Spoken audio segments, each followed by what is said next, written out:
की धमकी देना बंद करो, बंद करो, बंद करो।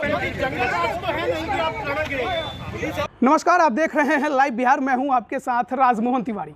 बिहार विधानसभा चुनाव का दूसरा चरण समाप्त हो चुका है, लेकिन समाप्ति के साथ ही हिंसा ने भी जोर पकड़ लिया है। यह तस्वीर जो है वो भागलपुर की है और भागलपुर में वहां से जो लोजपा के प्रत्याशी हैं राजेश वर्मा, डिप्टी मेयर भी हैं, उनके घर के नीचे की है। और आप देख सकते हैं कि वहां पर भाजपा कार्यकर्ताओं का एक हुजूम उमड़ पड़ा है और वह हुजूम उनके खिलाफ नारेबाजी कर रहा है। नारेबाजी के साथ ही बात गोली तक पहुंच गई है, जान लेने तक पहुंच गई है। आप तस्वीरों में देख सकते हैं कि कितनी बड़ी संख्या में वहां पर जो है भाजपा कार्यकर्ता पहुंचे हैं। जैसा कि हमारे संवाददाता ने हमें खबर दी, उसके अनुसार भाजपा कार्यकर्ताओं ने भाजपा कार्यालय से लेकर लोजपा के प्रत्याशी के घर तक मार्च निकाला है और बड़े ही भद्दे नारेबाजियां की हैं और साथ ही डिप्टी मेयर और वहां से लोजपा के प्रत्याशी राजेश वर्मा को देख लेने की भी धमकी दी है। हालांकि भाजपा कार्यकर्ताओं का यह भी कहना है कि सबसे पहले लोजपा प्रत्याशी और उनके कार्यकर्ताओं की तरफ से उन पर हल्ला बोला गया है, उन पर हमले किए गए हैं, उसके बाद उन्होंने इस तरह का जो घटना है उसको अंजाम दिया है। बंदूक से मारने की धमकी देना बंद करो, बंद करो, बंद करो। नहीं चलेगी। जंगल राज तो है नहीं कि आप लड़ोगे। सर गोली में फायर करेगा, उसके सामने मार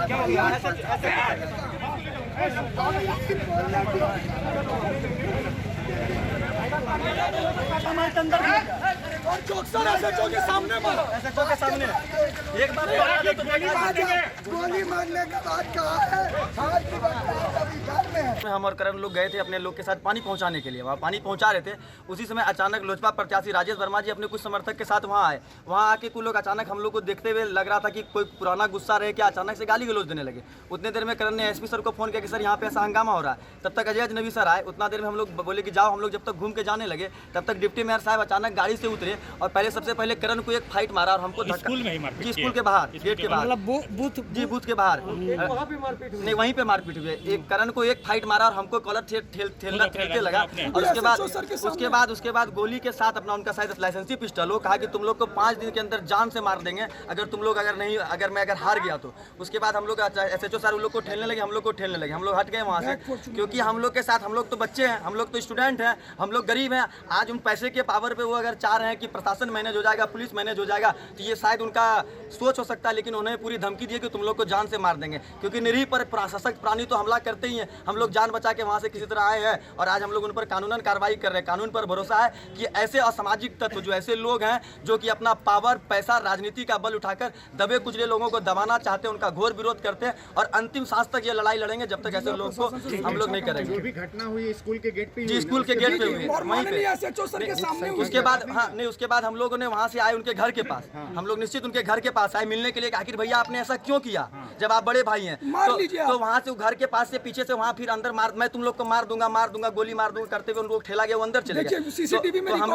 तो हम लोगों ने कहा अंदर घसीट के लेके तो हम लोगों ने कहा कि ठीक है, आपको अगर गोली मारना है तो गोली मार दीजिए। हम लोगों को रिकॉर्डेड भी होगा वहाँ, अगर CCTV देखा जाए। हम बोले भैया आप गोली मार दीजिए हम लोगों को, हम लोग जान दे देंगे अगर आप गोली मारना चाहते हैं तो। उसके बाद वहाँ निकाल दिया। फिर हम लोग यहाँ पहुँचे हैं। हम लोग ऐसे लोगों पर FIR कर रहे हैं और कानून पर भरोसा है कि कार्रवाई खड़ी करवाएंगे। बूथ संख्या का नहीं पता, बस आप लोग के मीडिया लोगों के माध्यम से हम एक अपील करते हैं कि हम लोग दोनों स्टूडेंट हैं, गरीब आदमी है। धमकी दिया, बस छोटा सा चीज है कि जिला प्रशासन हम लोग को सुरक्षा दे और कल के दिन अगर कोई हानि हम लोग के ऊपर होता है तो इसके जिम्मेदार माननीय डिप्टी मेयर साहब। हंगामा हुआ, आप पर आरोप लगा रहे हैं। देखिए, विगत 4-5 दिनों से जब से गोड्डा सांसद निशिकांत दुबे भागलपुर आए तब से लगातार वो चुनाव में अपने प्रत्याशी को जिताने के लिए हर तरीके के हथकंडे अपनाने का काम कर रहे हैं। कभी वो मेरे परिवार के ऊपर केस कराने का काम करना चाहते हैं, कभी मेरे परिवार के बारे में अभद्र टिप्पणी करते हैं, कभी ED, IT और इनकम टैक्स की रेड की धमकी देने का काम करते हैं।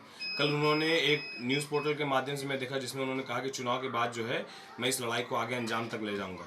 और चुनाव खत्म होते के साथ ही आज उनके साथ रहने वाले 2 लड़के करण शर्मा और कुश पांडे कई सारे लड़कों को लेकर मेरे घर के बाहर आकर मेरी घर में सारे लोग, परिवार के लोग बालकनी में खड़े थे और वहाँ पे इतनी अभद्र गालियाँ देने का काम किया है और मारने की धमकी दी है। उनके साथ जो लोग हैं उन्होंने मारने की धमकी दी है। कई वीडियो फुटेज है जिसको मैं सार्वजनिक रूप से नहीं दिखा सकता हूँ। इतनी अभद्र बातें उन्होंने की है। और यदि निशिकांत दुबे को इन्हीं सब हरकतों से शांति मिलती है या उनको लगता है कि इन सब हरकतों से मैं या मेरा परिवार डरने वाला, तो आप इस बात को जहन में डाल लीजिए कि आपकी ये छोटी हरकत केवल मेरे मनोबल को, मेरे हिम्मत को और बढ़ाएगी। मेरे काम के प्रति मेरे मनोबल को, मेरे हिम्मत को आप गिरा नहीं सकते। और इस तरह के लड़के जिसको आप घर के बाहर भेज कर दूसरे के परिवार को माँ बहन करवाने का काम कर रहे हैं, गाली गुप्ता करवाने का काम कर रहे हैं, ये आपके ऊपर शोभा नहीं देता है। और उन लड़कों का भी आप भविष्य खराब कर रहे हैं जिन लड़कों के साथ ये सब आप हरकत करवा रहे हैं। विवाद क्या था? विवाद का विषय ही मेरे समझ से परे है। विवाद जो मेरी जानकारी में है वो विवाद यही था कि कहीं पर कोई बोकस वोटिंग चल रही थी या फिर कहीं पर कोई ऐसा था कि अनबन हमारे कुछ लोगों के साथ, हमारे भाई के साथ और उनके लोगों के साथ कुछ अनबन हुई, जिसके बाद उन लोगों ने माँ बहन कर दिया हमारे परिवार को, हमारे घर के बारे में, और उससे अलग अलग धमकियाँ देने लगे कि बर्बाद कर देंगे। अब भैया जिस सांसद के साथ वो रहते हैं तो उसी की भाषा में वो भी अपने आप को सांसद के रूप में रखने लगे, बातें बोलने लगे। उसके बाद हमारे परिवार के लोग जब यहाँ आ गए तो उनका हिम्मत देखिए कि वो सारे लोग यहाँ मेरे घर पर आके मेरे परिवार के बारे में इस तरह की अभद्र टिप्पणी करना शुरू कर दिए। कहाँ पर विवाद हुई थी? दुर्गा चंद स्कूल जो है उसके ठीक बाहर पर ये विवाद हुआ था और उसके बाद वो लोग यहाँ पर आए। आगे क्या कार्रवाई करेंगे? हम लोगों ने केस करने का काम किया है, जिसमें हमने लोजपा के राष्ट्रीय अध्यक्ष चिराग पासवान कहते हैं कि इस बार बिहार में भाजपा लोजपा की सरकार बनेगी और इसके लिए उन्होंने जदयू के सभी प्रत्याशियों के सामने अपने प्रत्याशी भी खड़े कर दिए हैं। लेकिन भागलपुर में लड़ाई त्रिकोणीय नजर आ रही है, क्योंकि लोजपा ने यहाँ से राजेश वर्मा जो कि डिप्टी मेयर हैं भागलपुर नगर निगम के, उनको उम्मीदवार बनाया है। वहीं कांग्रेस से यहाँ से उम्मीदवार हैं अजीत शर्मा जो कि निवर्तमान विधायक हैं, लेकिन बीजेपी ने यहाँ से रोहित पांडे को उम्मीदवार बनाया है। लड़ाई त्रिकोणीय हो गई है और हर कोई जीतना चाहता है। जैसे ही चुनाव संपन्न होता है भागलपुर में एक नया रूप भागलपुर में दिखाई देता है। हालांकि भागलपुर में आप जो पिछला पहला चरण हुआ था उसमें भी कहलगांव में इस तरह की घटना को हमने देखा था, ये फिर एक घटना हुई है। हालांकि दोनों ही पक्ष, लोजपा के पक्ष और भाजपा के पक्ष, एक दूसरे पर आरोप प्रत्यारोप लगा रहे हैं। लोजपा वाले कह रहे हैं कि भाजपा वालों ने उन पर हमला किया है, भाजपा वाले कह रहे हैं कि लोजपा वालों ने हमला किया है। हालांकि इसके बाद वहां के एएसपी जो है उनसे भी बातचीत हुई है, उन्होंने भी जानकारी दी है और बताया है कि क्या कुछ हुआ है। सुनिए उनको। चुनाव समाप्ति के पश्चात यहाँ दो चुनावी ग्रुप में कुछ झड़प की खबरें आई थी, उसके बाद हम लोग आए हैं। अभी शांति का माहौल कायम किया गया है। कोई घायल बन गया क्या? नहीं, अभी तक घायल का नहीं है। हम लोग FIR करने जा रहे हैं इस मामले में। पूरे मामले की जांच की जाएगी और जो भी कानूनी विधि सम्मत कार्रवाई होगी उसी पर हम लोग आगे बढ़ेंगे। के बारे में तो सिटी एसपी सर देख चुके हैं।